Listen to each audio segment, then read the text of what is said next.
Halo semuanya, kembali lagi di Untung Putro Channel. Udah lama banget nih gue nggak bikin video. Ini gue bikin video ini setelah selesai semua. Ini gue mau bahas mobil gue yang BMW.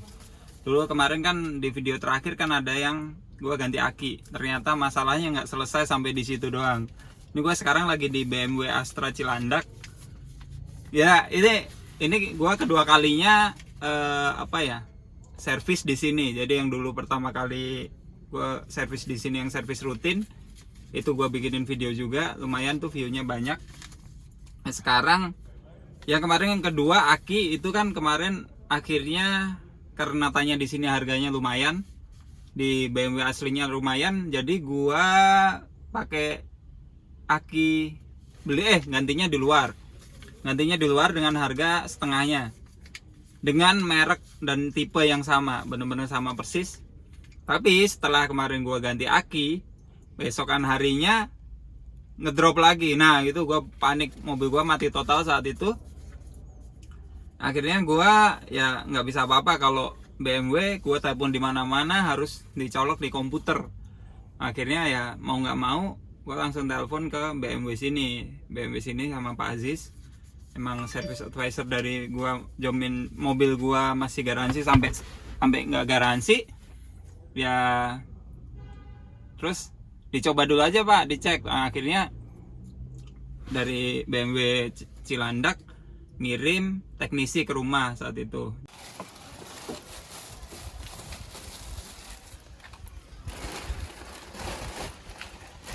Jadi paginya langsung datang, bawa komputer, peralatan lengkap, didiagnosa, ternyata ada problem di kelistrikan. Dan saat itu belum ketahuan apapun, itu udah pasti modul. Jadi kalau di BMW di F30 khususnya, itu ternyata kalau di kelistrikan itu nomor satu lah. Jadi otaknya mobil bukan di mesin doang. Kalau di BMW F30 itu di kelistrikan juga. Jadi ada satu modul itu yang bocor saat itu.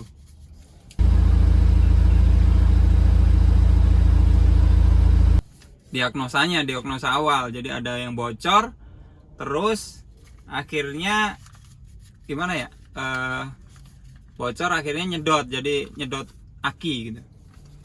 Tapi untung aja akinya nggak rusak.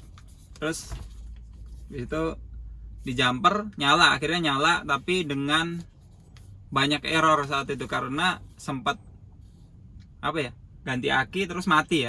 Terus kemarin sempat jumper juga pakai mobil gua, sempat jumper juga pakai BMW lain dengan aki yang sama, nggak kuat karena kemarin kabelnya, ternyata permasalahan di kabelnya, di kabel jumpernya nggak kuat, akhirnya mau kebakar gitu. Jadi ya udah, jadi gua stopin di situ. Ya itu nambah banyak record error di kelistrikannya, di historicalnya. Akhirnya ya udah habis nyala. Tapi itu BMW emang gila ya, jadi kalau ada yang error dia langsung membatasi semua komponen yang ada di mobil itu. Salah satunya adalah power steering. Jadi dia kan udah elektronik nih kemarin, karena ada salah satu modul yang error, jadi ketika gua belokin itu pun juga langsung ngebanting sendiri, jadi kayak balik, dia nggak bisa belok full gitu loh. Terus sampai power window pun juga nggak bisa. Jadi dia nggak elektronik, nggak otomatis power window-nya.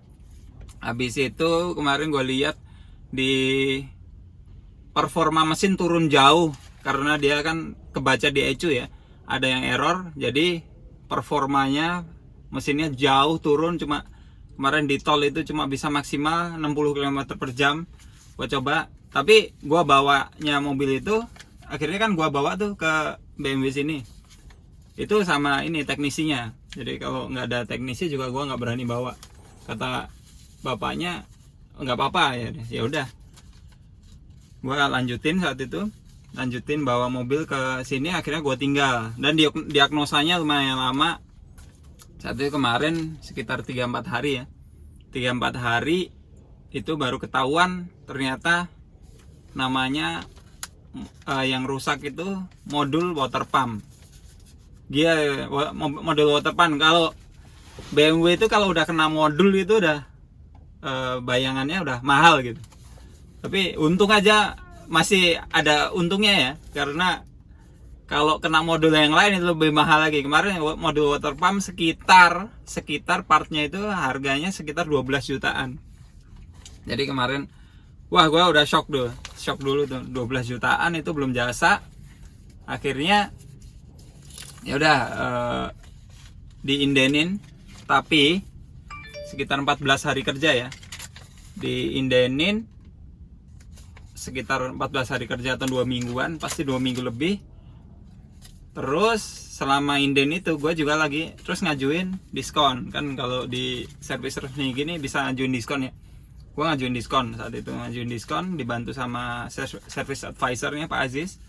Itu akhirnya di approve di 40%. Alhamdulillah lumayan lah. Terus baru hari ini tanggal berapa nih? Ini udah 2 minggu setelahnya ya. 2 minggu setelahnya mobil gue bawa. Ini tanggal 14. Itu akhirnya hari ini gue bayar nih. Di rinciannya kita coba nanti.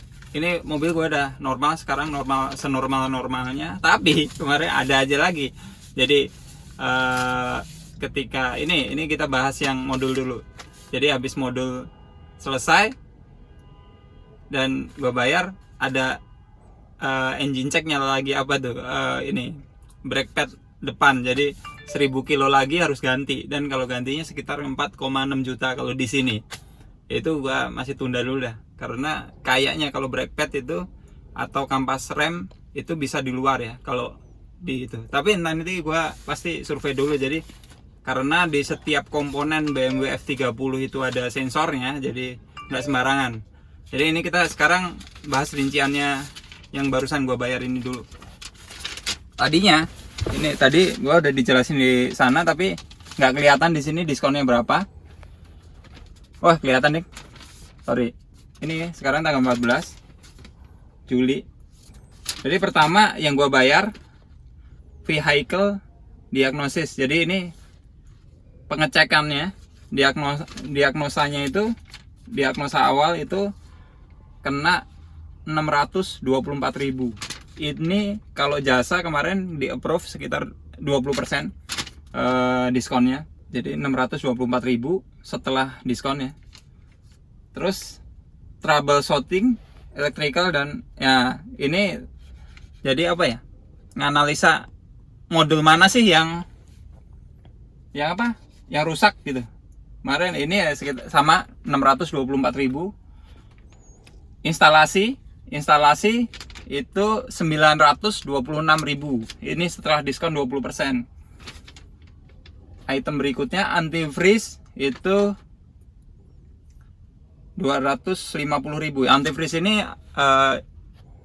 air radiator lah, air radiatornya. Jadi kalau di Moge biasanya kan pakai engine ice. Kalau di sini namanya antifreeze. Antifreeze itu 250.000 karena ganti. Nah, ini coolant pump atau itu modul itu satu set. Kalau di mobil Jepang mungkin ratusan ribu itu harganya. Itu harganya 10,7 sampai 11 juta lah. Yang kemarin estimasinya 12 jutaan. Jadi 11 juta. 11 juta diskonnya itu tadi 40%, jadi 6.400.000-an. Total untuk pekerjaannya 8,8 juta. Dan itu belum termasuk PPN ya. 8,8 juta, PPN-nya 10%. Jadi totalnya 9.741.380 rupiah. Gila nih gua ini lumayan shock. Kemarin gua masih tunda-tunda karena gua masih pengen nyoba nyari di tempat lain gitu. Tapi emang bener-bener kalau yang di BMW yang ini yang punya gua ya, kalau di S90 kemarin tanya temen katanya S90 masih bisa di luar. Kalau di F30 karena modulnya itu harus ada apa ya, dia nge-pairing dari modul itu ke ECU, ya udah. Cuma saat ini baru bisa di BMW. Dan kemarin gue dikasih tahu bengkelnya atau montirnya itu kemarin yang ke rumah bilang kan, Pak ini kemarin ganti di luar ya akinya. Iya Pak, ini harus pairing dulu katanya. Wah aduh, harus di pairing juga ternyata gitu. Kemarin kita udah ngirit dari 9,2 juta ke 4 jutaan yang aki. Yang sekarang kita ini nggak ngirit sih. Jadi yang gue dalam sebulan keluar duit sekitar berapa? 15 jutaan buat BMW doang. Ini belum termasuk brake pad ya. Brake pad itu sekitar berarti bisa 20 jutaan. Ya ini mungkin di situ itu kita sharing-sharing di mobil gua. Di temen-temen barangkali ada yang pakai F30 juga, bisa sharing dong ke depan tuh. F30 kalau punya gua ini udah sekitar 50 ribuan kilometernya. Itu PR apa lagi sih bagi teman-teman yang pakai F30 ke depannya? PR apa lagi sih? Banyak banget yang bilang steering rack, tapi steering rack kemarin untungnya di tahun keempat itu yang pas masih garansi itu udah gua klaim garansinya itu kalau ganti sendiri sekitar 40 jutaan. Itu yang bikin nyesek lagi sih. Beli mobil ini F30 tuh harganya udah sebenarnya setara sama mobil Jepang ya, baru ya. Tapi harganya sama. Kenapa? Ya orang kan kadang-kadang 400-500 jutaan. Misalnya beli Pajero, beli Civic, beli dapat baru, atau beli CR-V, sama mending BMW lah, dapat ini gitu, dapat prestisnya. Iya, belinya bisa kadang-kadang, tapi mentalnya untuk ngerawatnya gitu ya. Jadi emang siapin mental. Kalau mau ngerawat BMW, siapin mental juga sih. Gua sebenarnya kalau gua pribadi belum kuat-kuat amat nih, karena ya jujur aja emang agak shock. Tapi ya inilah, ini salah satu pembelajaran buat gua. Emang belajar itu nggak gratis. Jadi ini salah satu pembelajaran. Keluar duit sekitar hampir 20 juta dalam 1 bulan untuk satu mobil ini, dan 2 mingguan kemarin nggak dipakai. Itu sekali lagi ya teman-teman, kalau yang pakai F30 PR apa aja sih yang biasa dialami. Dan teman-teman boleh juga ngasih rekomendasi, kan ke depan nih gue mau ganti kampas ya, kampas rem depan itu di mana sih yang bisa di pairing juga, yang ada dia bisa nge-pairing sensornya. Dan ke depan mungkin gue juga mau remap. Teman-teman juga bisa tinggalkan di kolom komentar rekomendasinya. Mungkin kali ini, vlog gua kali ini. Terima kasih sudah menonton video ini. Jangan lupa like, subscribe, dan komen untuk dukungan kalian di video gua. Dadah.